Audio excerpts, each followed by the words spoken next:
Hello बच्चों, let's read this question.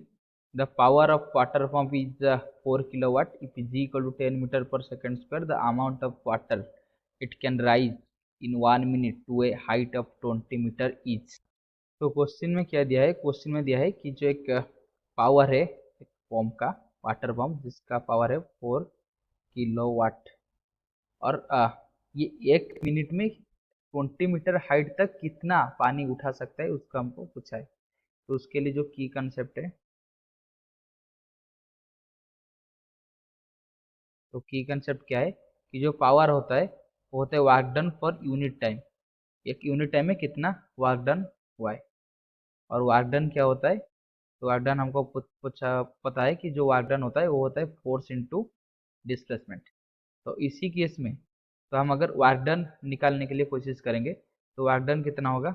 तो work done हो जाएगा एम जी। इधर फोर्स क्या है? M G gravitational force into H. H मतलब एक्स मतलब डिस्प्लेसमेंट, यानी कि हाइट का कितना हाइट 20 मीटर हाइट तक हमको उठाना है, ये हो जाएगा 20।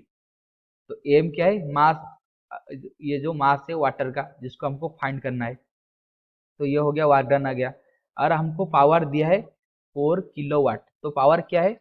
पावर का डेफिनेशन है कि work done per unit time, यानी कि अगर कोई बोल रहा है कि एक वाटर पंप का पावर है 4 किलोवाट, दैट मीन्स क्या है कि ये 1 सेकेंड में कितना वार करता है? 1 किलो जूल वार करता है।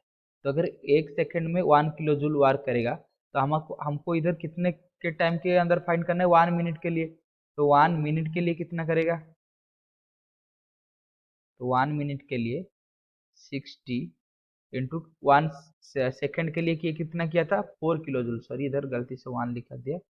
ये 4 किलो जूल वार, सॉरी हाँ, 1 सेकेंड में 4 किलो जूल वार किया था। तो इधर 1 मिनट में कितना करेगा? 60 इंटू 4 किलो जूल, यानी कि 60 into 4 into 10 to the power 3 joule. तो इतना वार्क करेगा। और हमारा वार्क आया कितना? 10 metre height, sorry 20 metre height के हाइट तक। ये आ गया एम जी इंटू 20। तो ये दोनों बराबर होना चाहिए। इसका मतलब क्या होगा? 60 into 4 into 10 to the power 3। ये क्या है? एम जी कितना है? 10 इंटू 20। दैट इम्प्लाइज मास कितना हो जाएगा? तो मास हो जाएगा 60 into 4 into 10 to the power 3 divided by 10 into 20। तो 20 60 से कैंसिल होकर ये हो जाएगा 3। तो ये हो जाएगा 10 टू द पावर 2। तो ये आ जाएगा 12 इंटू 10 टू द पावर 2। तो ये मास जो है क्या है? तो मास पता है कि जो मास होता है वो होता है डेंसिटी इंटू वॉल्यूम। तो हमारा जो ऑप्शन में सब वॉल्यूम के हिसाब से दिया है, इसलिए हमको इसको वॉल्यूम में कन्वर्ट करना पड़ा। तो rho into density, sorry density into volume क्या होता है? मास होता है। तो मास को हम लिख सकते हैं rho into V equal to 12 into 10 to the power 2। That implies volume कितना होगा?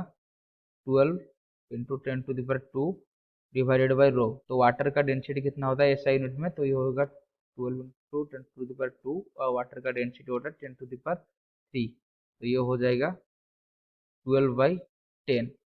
कितना? ये कितना यूनिट इसका क्या होगा? तो ये आ जाएगा मीटर क्यूब में। लेकिन हमारा जो ऑप्शन है वो सब लीटर में दिया हुआ है। तो 1 मीटर क्यूब कितना लीटर होता है? 10 टू द पावर 3 लीटर। यानी कि 12/10 मीटर क्यूब कितना होगा? 12/10 into 10 to the power 3 litre, जो कि 1200 लीटर। तो अगर ऑप्शन चेक करेंगे तो 1200 लीटर, यानी कि option 3 is the right answer. I hope you have understood this question. Best of luck.